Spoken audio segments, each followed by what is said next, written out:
Hi. So today I'm going to talk to you about culture as strategy. For me, culture eats strategy for breakfast. So if you're just doing strategy, but you're not thinking about the culture, you're not really going to get the result you want. This is going to be a really fast overview of a lot of topics. So I'm going to talk to you about DevOps culture.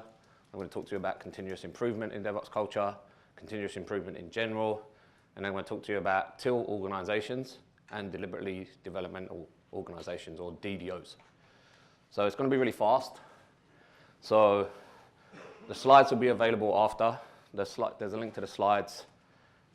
So if you don't get the picture of the slides that you want, or you don't get exactly what you need, they'll be available. But it's going to be fast, so lock yourself in and we'll get going. So this talk really come about from some of the people that I've worked with. So I worked with this lady called Lynn she worked with me now in 3 different companies. She's a real great agile coach, transformation, really at the organizational level. And me, I come from a developer background. I love sitting in the basement doing code. And I met this lady and she just changed my world. And now I know more about people than I ever thought I would do. And one of the things that she introduced me to is that concept that to make change, I need to know more than just what I want to change. I need to understand people. And probably 18 months ago, in the 3rd company we were working together in, she introduced me to this book, Reinventing Organizations. This book is really around a new way for organizations to use their culture to grow. And we'll be talking a lot about TIL as we go on. And then at the start of this year, I read another book, An Everyone Culture, and this is where I was introduced to DDOs and the way that they basically put people at the center of development. So their main focus is people, nothing else, not profit, just really people. And these were 2 concepts for me that were focused on people and development, not making money. And I found that really interesting because I was like, that's all the organizations I've ever went in. The real purpose was just to make money. It wasn't to grow people, and there wasn't much focus on these people. And then I spent some time with the great guy at the back there, Ruben, and we were talking about, he sat and he's talked about this stuff with me for ages and ages, and shared ideas. And he said, I'm doing a conference, can you do a talk about it? So thanks to Ruben, that's why I'm here today. So I'm going to talk about culture. And like Ken yesterday, I don't really like reading slides, so there's stuff on slides that I'm not going to read to you. But everyone goes, what is culture? And there was a great open space yesterday where we talked about culture and what it is. So for me, I'm just going to really simply define it as what we do and the way we do it. So what I mean by that is you've all got some values, you all have some principles that you act against, you've all got, you're all doing something for a purpose. And I include in culture language. So language is really important in your culture. So anyone works in an organization where when you're talking about, I need this person on a thing, you don't hear that, you hear, we need another resource. That's really, for me, that's really dehumanizing as a person.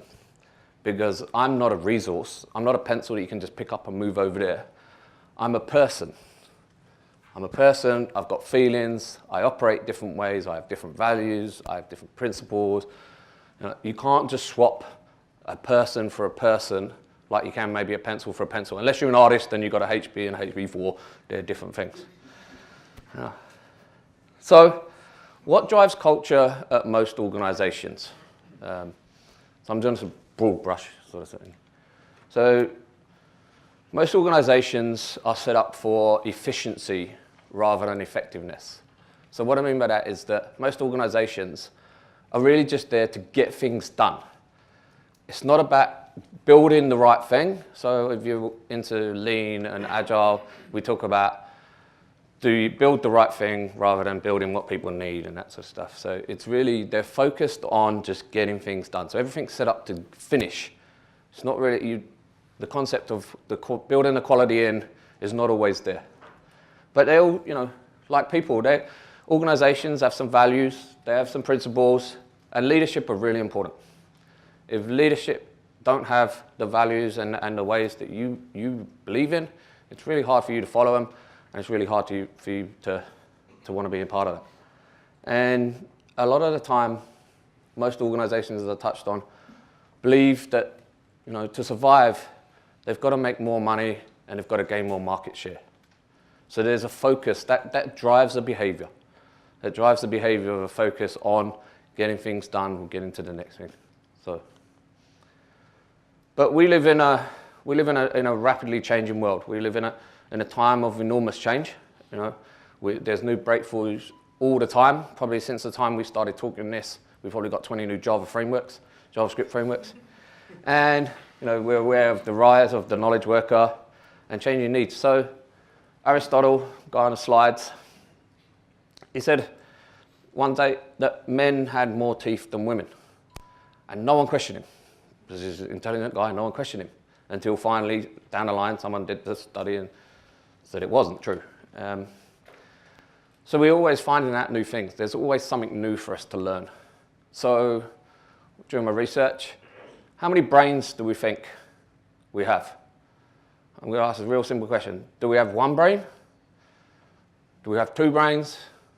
Or do we have three brains? So let's do a quick survey, right? So anyone who thinks we've just got one brain, put your arm up. Anyone who thinks we've got two? And anyone who thinks we've got three? Right, you the winners. So one, we've got one in our head, everyone knows about that one. Two, sometimes people go, we've got left and right. But scientific research has shown that we've actually got three brains. We've got one in our head, one in our heart, and one in our gut. So when people go, I can feel it in my gut, or I feel it in my heart, it's actually true. You can do that now. We actually discovered that back in the 18th century, but we lost the research, and it's only recently come to light. So, it's a lot of changing things. There was a simple question from 1 to 3. We had lots of different views. So we don't need to change, but we don't need to survive either. So, from an individual perspective, how can we get the best out of people? What do we do to get the best out of people? And in an organization or wherever you are, the best way to get people to get the best out of people is to focus on different things. So if you focus on bringing the whole person in, accepting them for what they are and giving them a place where they can do what, Damien brought up the Dan Pink book yesterday, where autonomy, mastery, and purpose. This enables people to grow. This enables you to get the best out of people. You've got to create an environment where people can grow, and that's one of the ways to do it, is to create these environments. So from an organizational perspective, how do you grow? What are the ways to grow? And 1994, a guy called Ron Westrom came with this. He's a organizational dynamics expert, and he came with these categorizations of organizations. So anyone familiar with the State of DevOps report from Puppet? Yeah, so this normally appears in that. So it really talks about what sort of behaviors in organizations make an organization healthy or unhealthy. So in an unhealthy organization, for example, someone whose failure leads to scapegoating. If you do things, you're going to get just lambasted and stuff like that. In a real generative culture, it leads to inquiry. And that's what we see in a lot of DevOps cultures. We see an inquiring mindset, as we'll see. So, there's science and there's ways to look at these things to help you change. So can we really put culture at the heart of our strategy? Is it time to do that? I tend to agree with the author of Reinventing Organizations when he goes, how do we make purpose central to everything we do, but get rid of all that skepticism? Because everyone will go to you, well, that's great, you can focus on the people, but you're not going to survive. There's plenty of skeptics out there that you're always going to get that.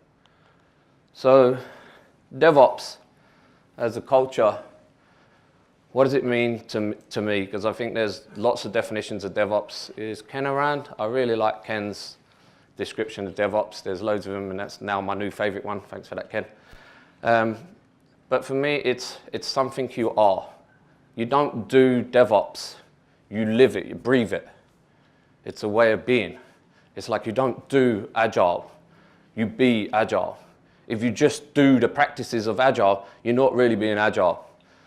if you understand how to be agile and when to change things and when to do the right thing, then you're being agile. Same with DevOps. If you just think that you can just do automation and put in a tool and that's DevOps, it's not going to work.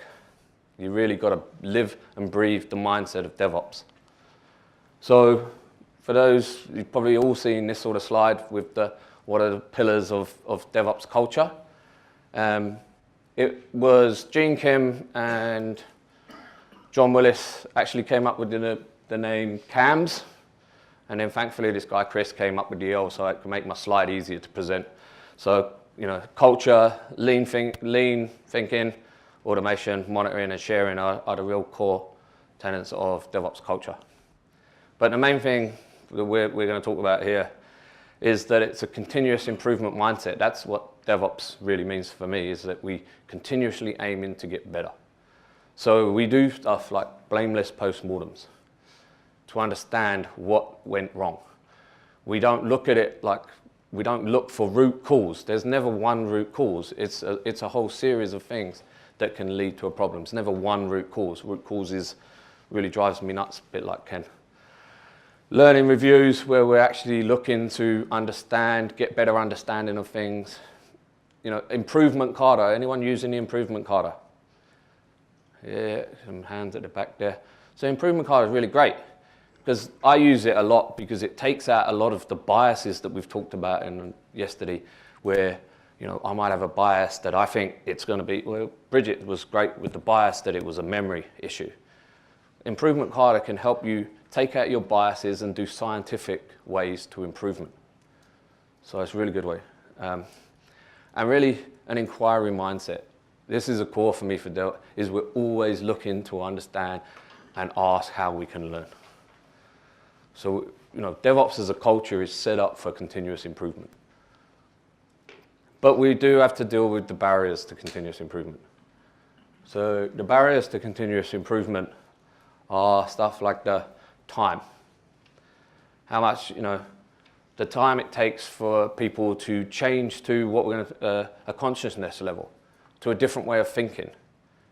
The time it takes for people to, for a change to resonate with them. And there's a great quote from Peter Senge, who wrote Fifth Discipline. People don't resist change. They just resist being changed. So that's really interesting. So middle management often can be a big barrier to DevOps and changing your cultures, in that they've got, there's an ego involved. This is my turf. I'm not going to have it changed. How do you deal with that sort of stuff? And anywhere where you've got a low trust environment can make it really difficult to make change. So, as an individual, there's been a lot of change in the way that scientists and as a world we look at complexity in the way we think.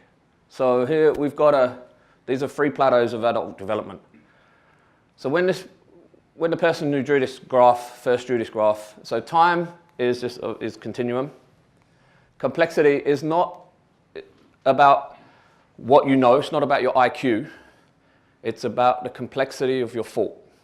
So how do you think, do you think rationally, etc., etc.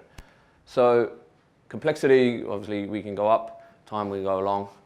And when 30 years ago, same picture, guy comes in with this picture to a group of scientists just 30 years ago, it's not that long ago really when you think about it, and he drew this and they laughed him out of the room. Laughed him out of the room. Said, no, we get to about 20 years old and then it goes straight. We don't learn anything after that. So 30 years ago, laughed him out of the room. Now, scientifically, with the research, we know that's not true. Everyone in this room, at whatever age we are, we can all learn and grow. And so the 3 different areas, the plateaus on this.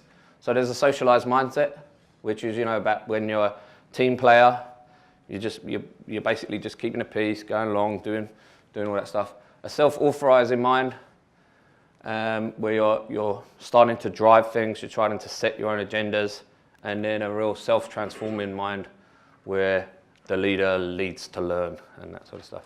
So it's really important that the line, as you can see, the line, plateaus out as you get older, as time goes on, it becomes harder to transform to the next level. And it thins out at the end because obviously it's really hard. But it just shows that, you can't put yourself in a box. You could be 19 and be at this level, or you could be 54 and still down here. It's not a continuum. It's really, to make the shift from one plateau to the other normally takes, I think they call them a traumatic event, and I'm not quite sure why, because it's not traumatic, but it takes a significant event to get you from one plateau to another. So as people, as human people, we have this inner human potential to keep growing. So from an organization perspective, what does that look like? So from an organization perspective, so anyone aware of integral theory? No, I'm the only one who's read it. So integral theory comes from, it's really an attempt to group a lot of thinking and theories by a guy called Ken Wilber. Some people in the Agile community may be aware with the 4 quadrants model up in the corner here, where it's about the interior, exterior, and collective and individual. If anyone's done anything, has seen Lisa Spade and Lisa Atkins, Michael Spade, talking about that quite a lot at the moment.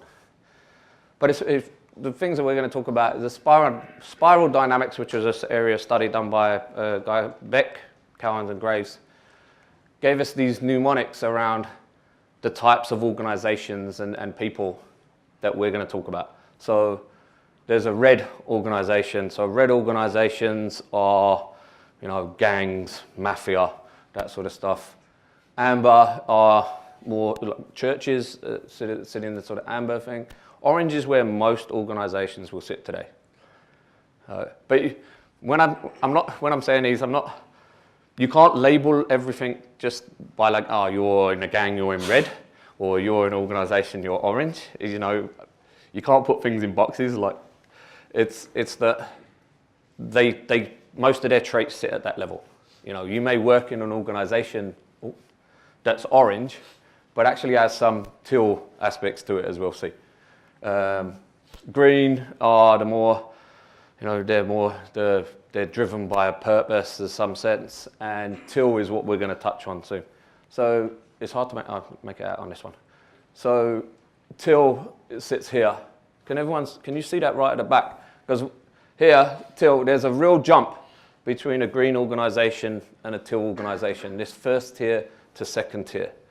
This is a seismic shift. This is not just a simple change. And that's when you look at the understanding behind that, it's really significant change.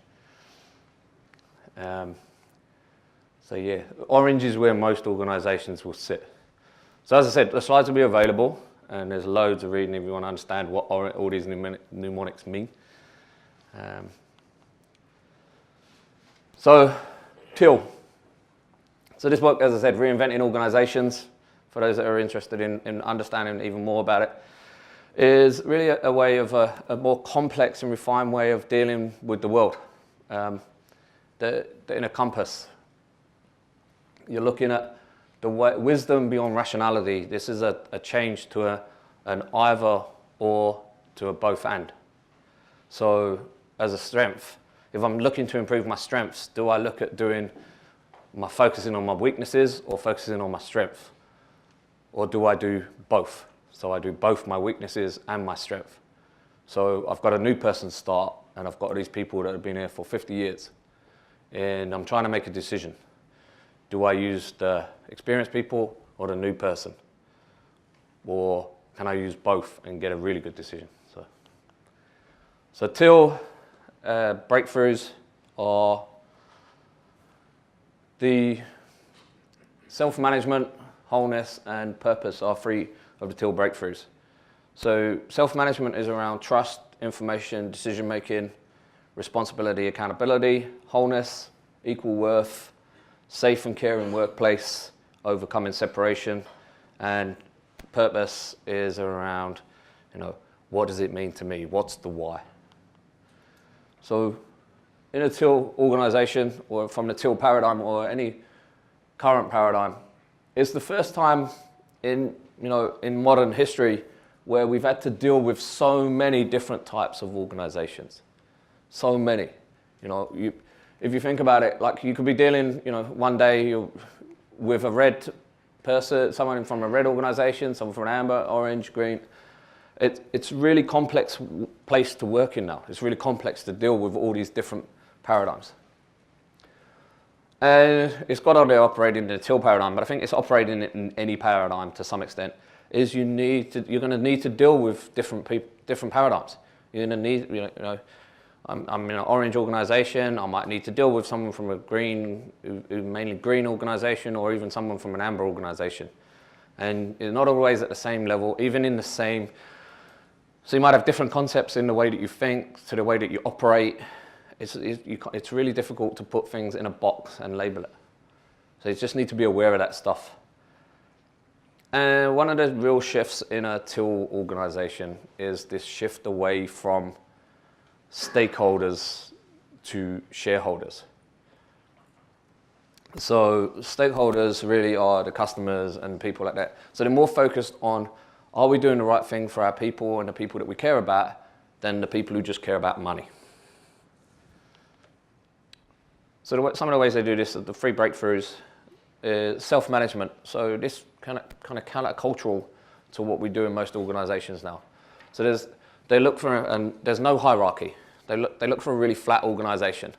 And the reason they do that is that they believe that no one person can make all the decisions. No one can get, if you look at an organization the size of BNZ, how can one person get all the information that they need to be able to make the right decision everywhere? It's really difficult, that you've got to be able to make the decision in the right place and let the right person make that decision and trust them. If you don't trust them, they can't do it. So they do this by, small teams that are allowed to set direction.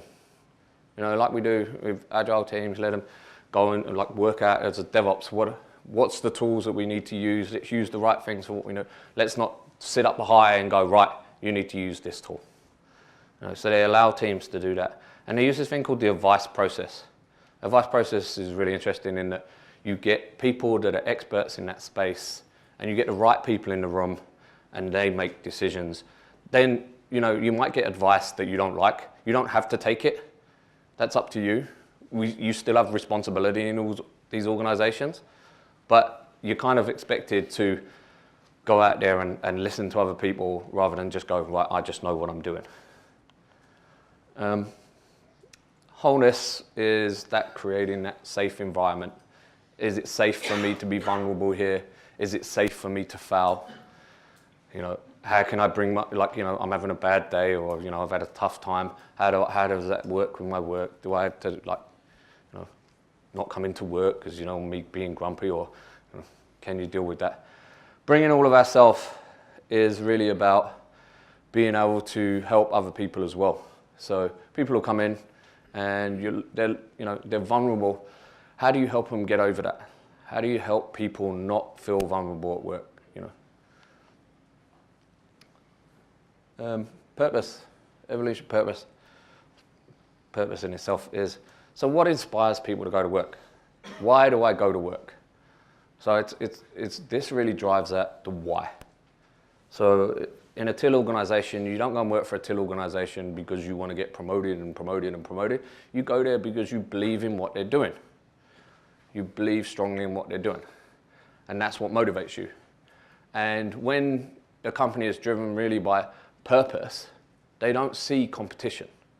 There's no such thing as competition. If our purpose is to, as this all like DevOps and stuff like that, is to improve the community of DevOps, we could have 3 different DevOps conferences, but they're not competing because they're all driving the same purpose of improving the community. So they tend not to look at that as competition. We're all trying to do the same thing. We're all trying to serve the same purpose. So really, Till challenges us to look at a new form of consciousness, which is highly personal. unique and somewhat difficult thing to do. You know, looking out for your inner compass, is this the right thing for me?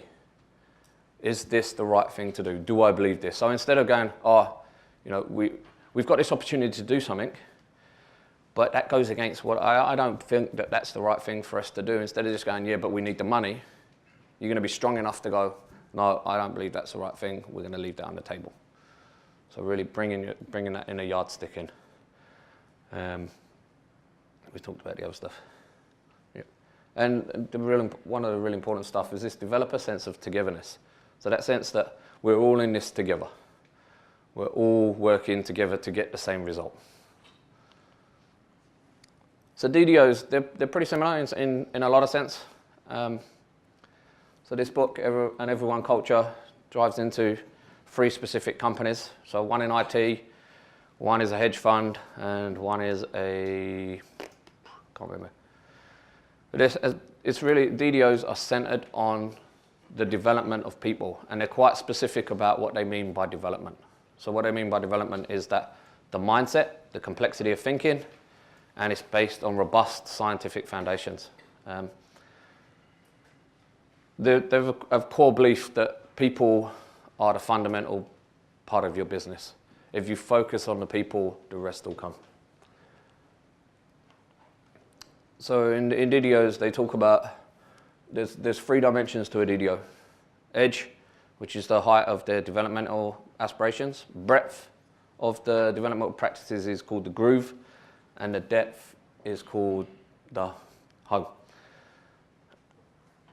So, as well as the 3 dimensions, what they deal in is discontinuous departures. So these are 12 practices that they do that they're not seen as tweaks. They're not little changes that you do. They're significant. They're almost a qualitative departure from where you are to where you need to be. And it's like the shift from a first tier to a second tier. It's a real significant shift. So there's 12 of these practices. There's a link to a white paper by the same authors with these practices outlined and aligned to the dimensions. So I won't go into them as the list here, but if you want to know about them, you'll see them in each of the dimensions we talk about.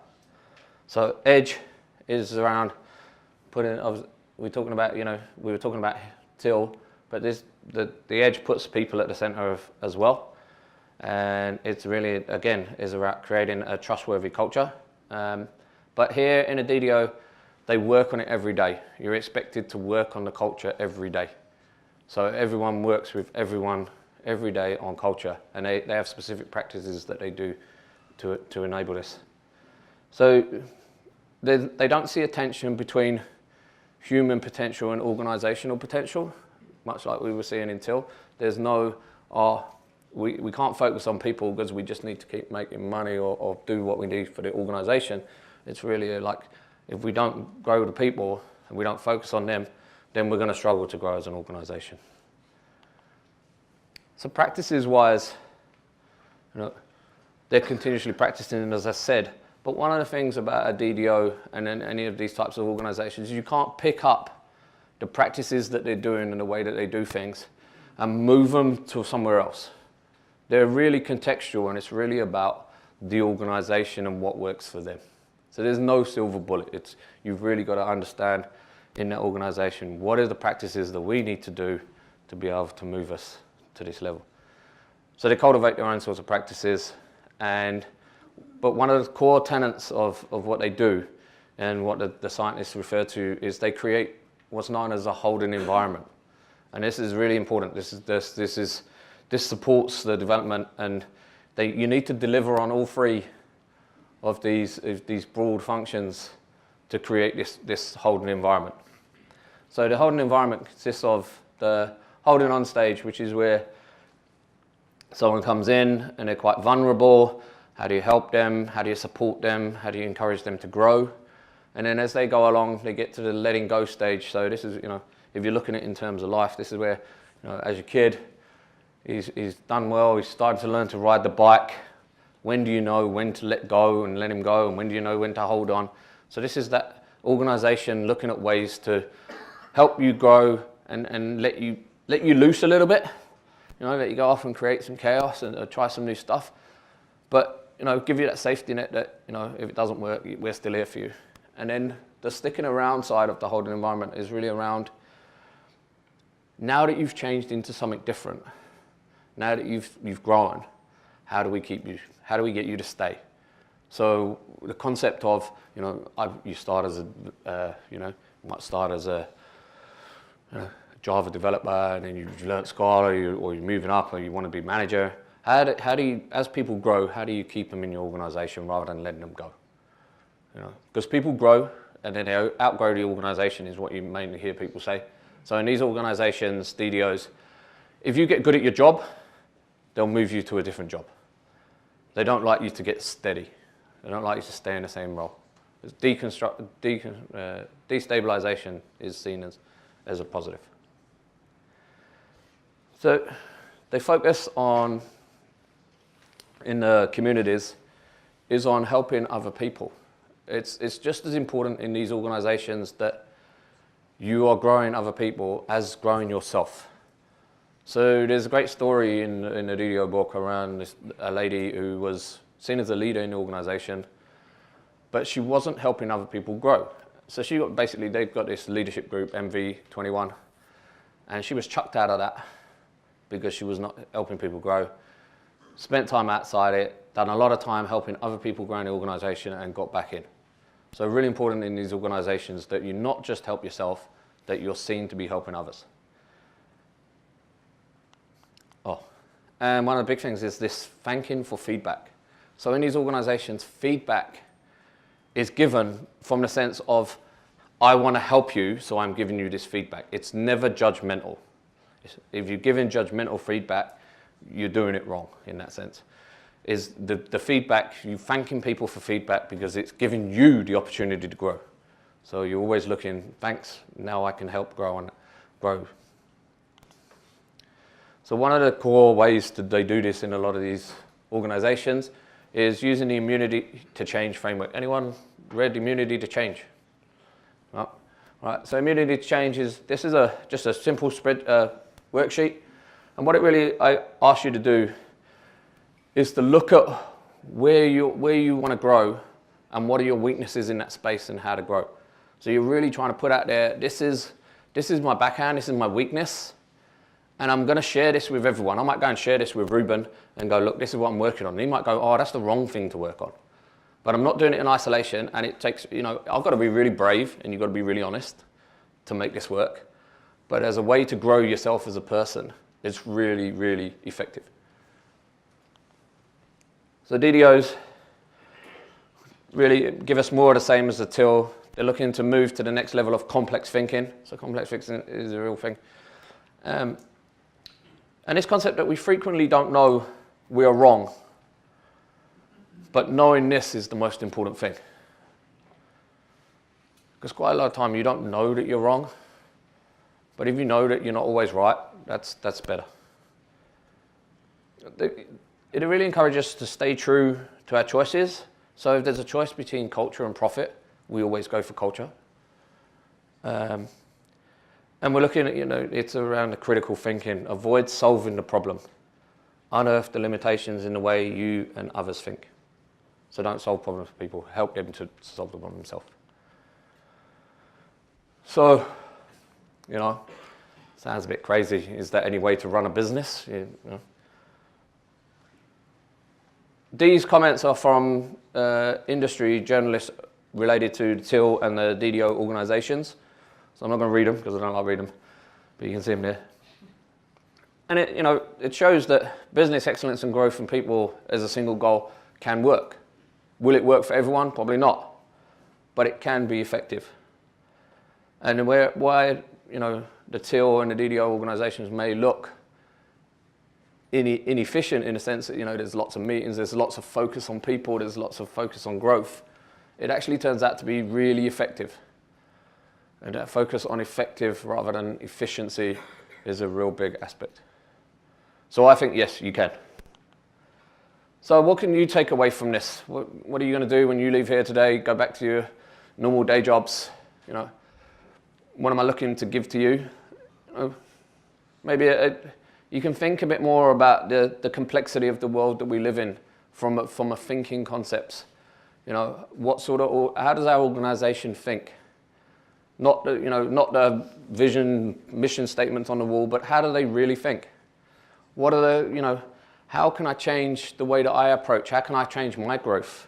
Can I use the ITC framework to deliver on my backhand?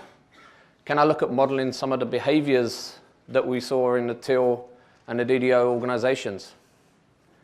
And from your organization perspective, can you look at some of the TIL breakthroughs? Could you look at introducing self-management?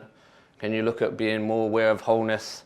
Can you challenge to see if you've got an evolutionary purpose?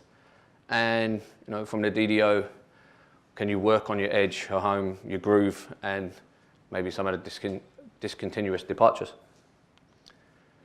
So, culture is strategy. Again, this is some comments from people in these organizations. Totally can do it. There's proof that their independent culture and success works. The organizations that are in these studies are big organizations. They're not just go lucky seat with pants startups. And really, this is what I'm going to leave you with.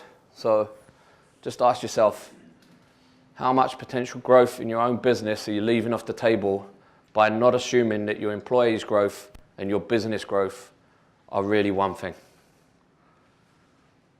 So if you're not focusing on the people, just focusing on your business, what are you leaving on the table? And that's me. Thank you.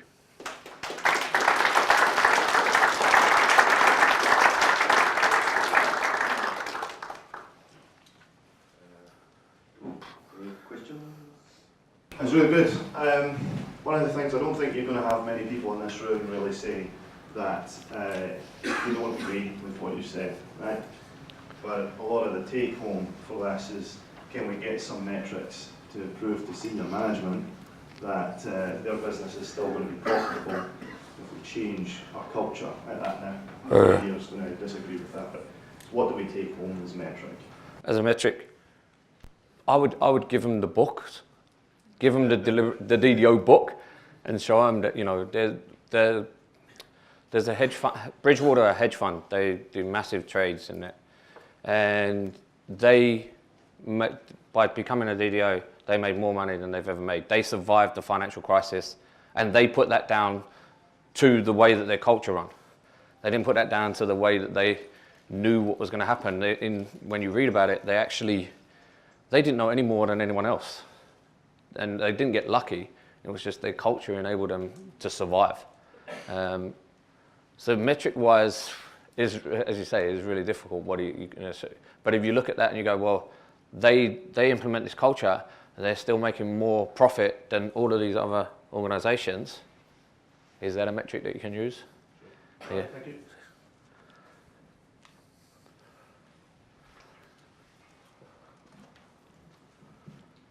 Apart from Bridgewater, do you know any other DDO companies? Yeah. So Next Jump, and I've forgot the name of the third one. But in the book, they talk about these three companies. But Suncorp, who I worked with Lynn in Australia, they're actually implementing some DDOs in some of their departments in Australia. So they're actually working with the authors of the book and trying to do that stuff. So Next Jump is, they class them as an IT company, but when you go and look at it, it's not really. But they've got these really great stuff. So when they hire people, they get like the top people from all these organizations, the universities in America. They come in, they do a whole day, and they watch them. They do all these different exercises, and they watch them, and they mark them on all these different things. And really what they're looking for is, they know all these people are smart. You know all these people are smart. But what they're looking for is, does the person grow and help other people grow during that day? So if you come along and you just, it's all for me on that day, you're not likely to get taken in. But if you work with other people, then you will. But yeah, Next Jump, so Suncorp, not aware of any in New Zealand, but yeah. Okay, thank you.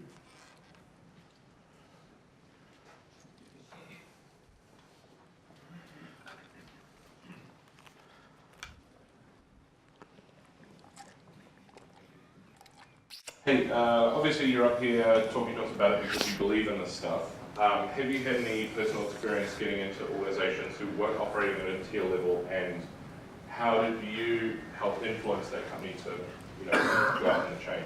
Yeah.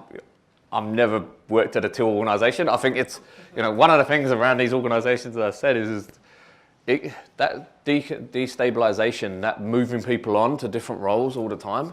I think that would be quite difficult for a lot of people, including myself. But aspirationally, it sounds like a really great place. But to answer your question, I worked with an organisation. There's a couple of people here from an organisation I worked in, where the concept of stuff like that, improvement culture and changing the way that people looked at things, changing the behaviour into an inquiry mindset, introducing, stuff like learning reviews, and trying to give people their safe space, so that it's creating that box for people to be able to grow. That we were, to some sense, able to do that, but you can only ever go so far without the leadership. Leadership will, if the leadership are not completely buying into that, and you've not all got the same purpose, which is set from that level, you're only ever going to get so far. I think it's John Willis says, if you haven't got leadership and you can't change the culture, it's not even worth starting. But yeah. As a bit of an extension of that same question, have you ever had resistance or reluctance to have these implementations? Obviously, there's always going to be some reluctance and friction, but what have you done to overcome that? So is that general change or? Oh, specifically trying to attain that discontinuous positioning and posture, and attain that positioning. So, what have you done to fight the naysayers, basically, and to encourage the benefits of what you could see from that organisational shift? Yep. So I think even before, obviously the till and the DDO are new stuff in my locker. So I can't really answer so much of have I tried them in an organisation, because I no longer work in that space where I do organisational change. I used to, when I was at Suncorp, we were in an agile transformation team, and it was really about change, and it was more about change. So really, I've only really had the opportunity at a middle management sort of leadership level, and trying to make them changes is always difficult, because one of the core tenets there was that there's an introduction of self-management to some extent, and that we talked about from the till perspective, but there was none of the supporting structure. And without the supporting structure of people feeling safe to fail, being encouraged to do the right thing, it just falls apart. So you've really got to work, and at the time, I wasn't aware that, we've given everyone what they want to do, that's going to be all nice and rosy, and it doesn't work like that. There are probably better people in this room to talk to around that level of organisational change than me. I just got interested in it because, from a cultural perspective, this was something that is aspirational, and challenging people, why can't we all work in these sort of organisations? So it's not really an answer, but we can talk about it. Thank you very much, Peter. Thank you.